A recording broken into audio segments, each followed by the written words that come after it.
We are Gen Zs. We are not tolerating this nonsense. We are नहीं हटेंगे। CO साहब को छोड़ दीजिए। हम किसी को नहीं छोड़ेंगे।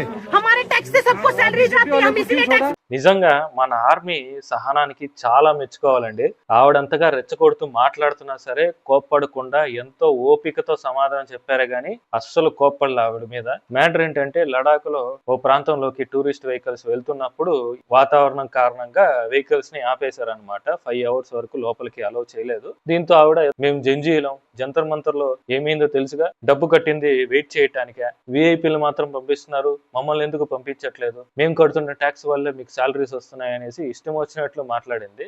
ఆర్మీ వాళ్ళు ఆవిడతో ఓపికతో సమాధానం చెప్తున్నా సరే ఆవిడ వినట్లేదు అనమాట. ఇష్టం వచ్చినట్లు మాట్లాడుతుంది. చివరికి ఆర్మీ అఫీషియల్స్ వచ్చి నీకు దండం పెడతాంది వెళ్ళి గొడవ చేయక ఇక్కడ నుంచి వెళ్ళిపోండి, పరిస్థితులు బాగాలేదు అనేసి చెప్పడంతో అప్పుడు అక్కడి నుంచి వెళ్ళిపోయారనమాట. అసలే అది సెన్సిటివ్ ఏరియా, ఎప్పుడు ఏం జరుగుతుందో ఎవరికి తెలియదు. అలాంటి చోట ఆర్మీ చెబుతుందంటే ఏదో బలమైన కారణమే ఉంటుంది. అలాంటిది వాళ్ళ మాటలు వినాల్సింది పోయి ఇష్టం వచ్చినట్లు తిట్టడం ఏంటి? ఏదో మా నాన్న తెలుసా అన్నట్టు జంజీ అన్న మాట్లాడుతుంది. జంజీ మాట్లాడే తీరు ఇదేనా? ఆవిడ అదృష్టం ఆర్మీ యాక్షన్ తీసుకోవాలా, లేకపోతే కుంగి బజాయించే వాళ్ళేమో. ఈ ఇన్సిడెంట్ పై మీరేమనుకుంటున్నారో కామెంట్ చేయండి. Thank you friends.